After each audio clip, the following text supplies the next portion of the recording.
இது பொன்சிட்டியா செடி. இதோட சிவப்பு நிறம் பூ மாதிரி தோன்றினாலும் அது உண்மையில் இலைகள். மென்மையான சூரிய ஒளியும் குறைந்த தண்ணீரும் இருந்தா இந்த செடி வீட்டுக்கு அழகை கூட்டும். வணக்கம். உங்கள் தோட்டத்தை வண்ணமயமாக மாற்ற விரும்புகிறீர்களா? அப்போ இந்த கோலியாஸ் செடி உங்களுக்கு ஒரு சிறந்த தேர்வு. இதன் இலைகள் பச்சை, சிவப்பு, மஞ்சள் என பல வண்ணங்களில் ஜொலிக்கும். இது ஒரு குறைந்த பராமரிப்பு தேவைப்படும் செடி. எனவே ஆரம்பகட்ட தோட்ட ஆர்வலர்களுக்கு இது மிகவும் ஏற்றது. இந்த செடிக்கு நேரடி சூரிய ஒளி தேவையில்லை. நிழலான அல்லது மிதமான வெயில் படும் இடத்தில் வைத்தால் போதும். மண் எப்போதும் லேசான ஈரப்பதத்துடன் இருக்க வேண்டும், ஆனால் தண்ணீர் தேங்கக்கூடாது. உங்கள் செடி அடர்த்தியாக வளர அவ்வப்போது நுனிப்பகுதிகளை கிள்ளி விடுங்கள். மேலும் கிள்ளிய அந்த சிறு தண்டுகளை மண்ணிலோ அல்லது தண்ணீரிலோ வைத்தால் சுலபமாக புதிய செடிகளை உருவாக்கலாம். இன்றே உங்கள் வீட்டில் ஒரு கோலியாஸ் செடியை நட்டு உங்கள் தோட்டத்தை அழகாக்குங்கள். வீடியோ பிடித்திருந்தால் லைக், ஷேர், சப்ஸ்கிரைப் செய்யுங்கள். வணக்கம் நண்பர்களே, எங்கள் சேனலுக்கு மீண்டும் வரவேற்கிறோம். இன்று வீட்டுக்குள் காற்றை தூய்மைப்படுத்தும் அற்புதமான செடியான ஸ்னேக் பிளான்ட் பற்றி தெரிந்து கொள்ளப் போகிறோம். ஸ்னேக் பிளான்ட்டை தமிழில் பாம்பு புல் செடி என்று சொல்வார்கள். இதன் இலைகள் நீளமாகவும் கூர்மையாகவும் இருப்பதால் பாம்பு என்ற பெயர் கிடைத்தது. இந்த செடி வீட்டுக்குள் வைத்தால் வாயுவில் உள்ள விஷத்தன்மைகளை நீக்கி இரவு நேரத்திலும் ஆக்சிஜன் உற்பத்தி செய்கிறது. அதனால் படுக்கை அறையில் வைத்தால் மிகவும் பயனுள்ளதாக இருக்கும். இதற்கு நீர் ரொம்ப குறைவாக தேவை. ஒரு வாரத்தில் ஒரு முறை நீர் ஊற்றினால் போதும். நேரடி வெயில் இல்லாமலும் நன்றாக வளரும். அதனால் அபார்ட்மெண்ட்களில் வளர்க்க மிகவும் ஏற்றது. இந்த செடி வீட்டிற்கு நல்ல அதிர்ஷ்டம் மற்றும் நல்ல ஆற்றலை கொண்டுவரும் என்றும் நம்பப்படுகிறது.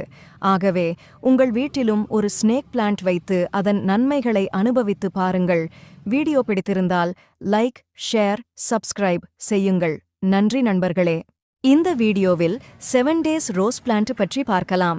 இந்த ரோஜா செடி ரோசா இண்டிகா வகையைச் சேர்ந்த ஒரு சிறப்பு ரோஜா செடியாகும்.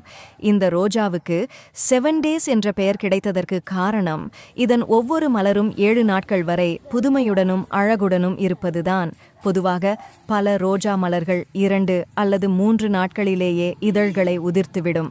ஆனால் 7 டேஸ் ரோஸ் மட்டும் நீண்ட நாட்கள் மலர்ந்தபடியே இருக்கும். வெப்பமான காலநிலையிலும் இந்த ரோஜா மலர் தன் நிறத்தையும் அழகையும் நன்றாக தக்க வைத்துக் கொள்கிறது. சரியான மண், அளவான தண்ணீர் மற்றும் போதிய சூரிய ஒளி இருந்தால் இந்த செடி ஆரோக்கியமாக வளர்ந்து தொடர்ந்து அழகான மலர்களை வழங்கும். இப்படியான தோட்டம் சார்ந்த வீடியோக்கள் பிடித்திருந்தால் லைக், ஷேர், சப்ஸ்கிரைப் செய்ய மறக்காதீங்க. வணக்கம் நண்பர்களே. இன்று நாம் பார்க்கப் போகும் செடி பொன்சிட்டியா, ஆங்கிலத்தில் யூஃபார்பியா மில்லி என்று அழைக்கப்படுகிறது. இந்த செடி மடகாஸ்கர் நாட்டைச் சேர்ந்தது. முள்ளுகள் நிறைந்த தண்டுகளும் சிவப்பு, இளஞ்சிவப்பு, மஞ்சள், வெள்ளை போன்ற அழகான மலர்களும் இதன் சிறப்பு. உண்மையில் நாம் மலர் என்று நினைப்பது மலரைச் சுற்றியுள்ள வண்ணமயமான இலைகள்தான். பொன்சிட்டியா செடிக்கு அதிக பராமரிப்பு தேவையில்லை. நல்ல வெயில் கிடைக்கும் இடத்தில் வைத்தால் ஆண்டு முழுவதும் மலர்கள் பூக்கும்.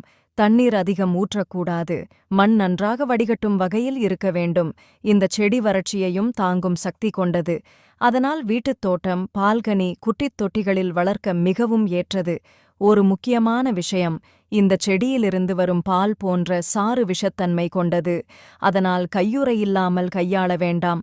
குழந்தைகள் மற்றும் செல்லப்பிராணிகளிடமிருந்து தூரத்தில் வைத்திருங்கள். அழகும் உறுதியும் சேர்ந்த ஒரு செடி என்றால் அது இந்த பொன்சிட்டியா. இந்த தகவல் உங்களுக்கு பயனுள்ளதாக இருந்தால் வீடியோவுக்கு லைக் செய்யவும், சேனலை சப்ஸ்கிரைப் செய்யவும். நன்றி. வெற்றிலை செடி நம்ம வீட்டில் எளிதாக வளர்க்கக்கூடிய பாரம்பரிய மூலிகை செடிதான் வெற்றிலை செடி. தமிழ் கலாச்சாரம் மற்றும் இந்திய பாரம்பரியத்தில் வெற்றிலைக்கு மிக முக்கியமான இடம் உள்ளது. வெற்றிலை செடி அதிக வெயிலை விரும்பாது. நிழல் அதிகமாக இருக்கும் இடங்களில் இது நன்றாக வளரும். மிதமான தண்ணீர் போதும். மண்ணில் நீர் தேங்காமல் பார்த்து கொள்ள வேண்டும். வெற்றிலை இலைகள் ஜீரண சக்தியை அதிகரிக்கும். வாய் துர்நாற்றத்தை குறைக்கும். சளி, இருமல் போன்ற பிரச்சனைகளுக்கு நல்ல இயற்கை நிவாரணமாக செயல்படுகிறது. கிருமி நாசினி தன்மை கொண்ட வெற்றிலை சிறிய காயங்கள் மற்றும் வலிகளுக்கும் பயன்படுகிறது. இப்படி பயனுள்ள வீட்டு செடிகள் பற்றிய மேலும் வீடியோக்கள் உங்களுக்கு பிடித்திருந்தால் இந்த வீடியோக்கு லைக் பண்ணுங்க, உங்கள் நண்பர்களுடன் ஷேர் பண்ணுங்க, மறக்காம சேனலை சப்ஸ்கிரைப் பண்ணுங்க. இன்றே ஒரு வெற்றிலை செடியை நடுங்கள். இயற்கையோடு இணைந்து வாழுங்கள்.